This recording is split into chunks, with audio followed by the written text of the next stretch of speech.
নরসিংদীর বাজারে প্রতি কেজি সবজির দাম কমেছে 10 থেকে 40 টাকা, যদিও ভোক্তারা বলছেন দাম এখনো নিম্ন আয়ের মানুষের নাগালের বাইরে।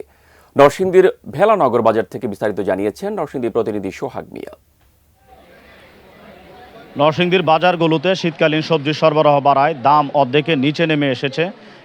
তারপরও এখানকার যারা সাধারণ ক্রেতা রয়েছে, নিম্ন আয়ের মানুষ রয়েছে, তারা যেমনটি আমাদেরকে জানিয়েছেন, তারা বলছেন যে বেশিরভাগ সবজির দাম 40 টাকার উপরে হয়। তাদেরকে এখনও নিত্যদিনে রান্না করে যে সবজিগুলো খেতে হয়, তাদেরকে সেই ভোগান্তি পোহাতে হচ্ছে।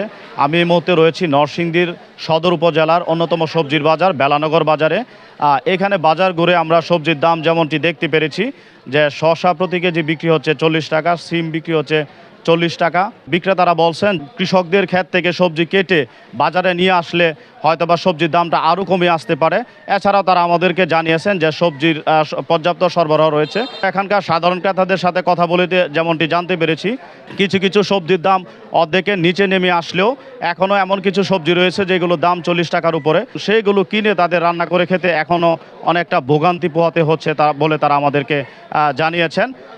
তারা আমাদেরকে এটিও দাবি জানিয়েছেন যে বাজার মনিটরিং যদি রাখা হয় তাহলে সবজির দামটা হয়তোবা এভাবে নিয়ন্ত্রণে রাখা সম্ভব, এবং তাদের এই নিত্য প্রয়োজনীয় যে সবজিগুলো রয়েছে সেই সবজিগুলো তারা কিনতে পারবেন বলে আমাদেরকে তারা জানিয়েছেন। এবছর নরসিংদী জেলায় কৃষি সম্প্রসারণ অধিদপ্তরের তথ্য মতে প্রায় 10,500 মেট্রিক হেক্টর জমিতে সবজি চাষ হয়েছে। এ ছিল নরসিংদী থেকে সবজির বাজারের সবশেষ খবর।